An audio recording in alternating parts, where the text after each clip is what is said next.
Are you one of those who like to be alone? Is that because that's how you are naturally, or is that a decision that you made as a result of your life experiences? For me, I made that decision myself. I am not usually, I would not say that I'm naturally that person who liked or likes to be alone. As a child, I grew up in a large family. I'm the oldest of seven. So there were always people around. But with time, I made the conscious decision not to have many friends. I do have a handful of friends, a couple of friends, but they were well thought of. I'm not being selfish, and I'm not saying that I feel that some people are not good enough, or however you might see it. It's a conscious decision that I made.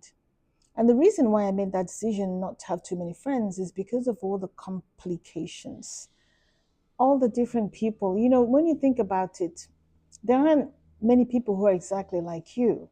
And so if you have five friends, then you have five people with five different personalities that you have to deal with or navigate through. And that can be quite challenging, exhausting, and time consuming. If you have friends who are like you, it's easy because, all you have to do is just to be yourself. But if you have friends who are very different, then you're constantly having to change yourself and the way you do things and the way you approach things in order to suit these people. And that is a lot of work. That is a lot of work. And if you have friends who are dramatic, that is a problem for me, especially because I really don't like drama. One of those people who I would engage in debates, I would engage in discussions and whatnot, but I'm not ready to, excuse me, how shall I put it? I'm not ready to have a massive argument with people. I'm happy to have a discussion, and I believe and agree with having discussions about things that you don't agree with. But unfortunately, you can't control how people or how other people will see this. We can have a debate. I can make my points, you can make yours, and we can just go back and forth. But unfortunately, not many people want to deal with these kind of situations in that way, especially women. I'm not one of those people who would maybe argue loudly or be disrespectful in an argument. I don't think that's the right way to do things. And I don't think that's a very, how shall I put it? I just feel that that's not an acceptable way to behave. I feel that you can make your point without being disrespectful or being crude. Let me put it that way. But that's me. Some people don't mind doing that. And in those situations, you can't help it. You can't control how people respond to situations. You can control how you respond to situations, but not how people respond to those situations. Excuse me. So I did make the decision to just have a handful of friends. And my decision was to have people who are very similar to me, people who perhaps have somewhat the same or similar background, people who believe in the same things that I do, people who share the same values, people who attach importance to the things that I attach importance to. For instance, I'm very family oriented. I have four children, as I've said several times, and that's my priority. And so my friends are going to be that way. I'm not going to have that friend who um, likes to shop. It's not to say that I don't like shopping. If you knew me before, before I got married and had kids, you would know that I love shopping and I love buying things. But I believe also that there's time for everything. At this point in my life, it would be grossly irresponsible for me to engage in that kind of shopping at this point. But I realize that there's some women who still do that, who enjoy shopping. I'm not saying there's anything wrong with retail therapy, but it's not for me.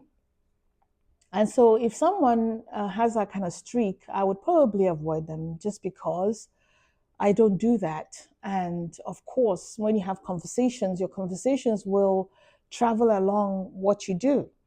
So, I pretty much tailor made my friends or tailor chose my friends, selected my friends according to what I prefer to talk about, according to what I prefer to deal with I am married. I am very happily married, and so I would wish the same for my friends. So I would kind of keep friends who are like-minded, people who look forward to that aspect.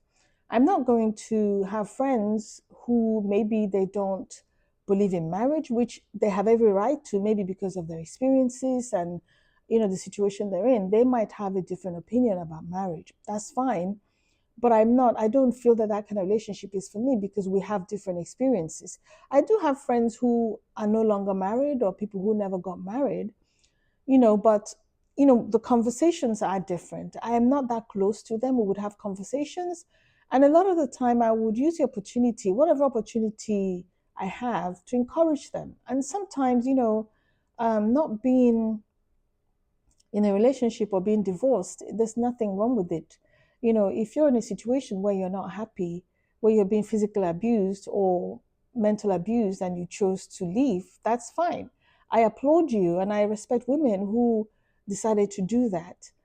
And I will have conversations with you because many of those women, to be honest with you, are interested in having a good marriage. So when I say that I keep relationships that are in line with my life, it doesn't mean to say that if you're not married, you can't be my friend. No, for sure, you can be my friend. What matters is not that you're married. What matters more is that you're that minded in terms of what you're looking for. Maybe you were a good person and you really wanted a good marriage, but you just got married to the wrong person. But you still believe that, the best decision, or that you can make a good decision in terms of marriage, then that's fine. You don't have to be married. You can be divorced, you could be single, but minded minded in the way that your views about marriage and what it should be and what it should represent is the same as mine. I don't know if that's making sense. I hope I'm making sense. But that's the reason why I decided to not have many friends. Before I came to England, I had a lot of friends, and some of them I would have liked to have kept. But unfortunately, because of the time differences and because of all the pressures with relocating and immigrating, I lost contact with a lot of my good friends. But the new friends that I've made and the people who I have stayed in touch with are people who think the same way that I do. They don't like drama. They're not wanting to show how many shoes they have or how many designer labels they wear or how big the house is or how whatever, all those kind of stuff. They're not that minded. And so that's how I am. And that's how my life is. And that's the reason why I've decided to just streamline my friends. It's just to avoid unnecessary drama, to avoid waste of time. As you get older, you realize you don't have a lot of time left. And sometimes you think back and you realize that you wasted a lot of time. And and that's the reason why I have decided to not waste my time. If I have friends who I feel that what they're doing is time consuming or they're wasting time, then I won't engage.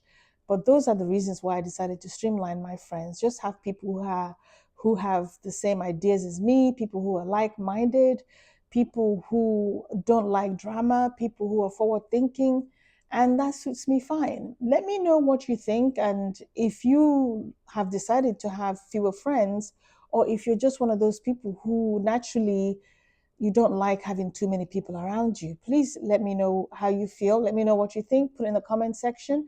And until the next video, I see you soon. Goodbye.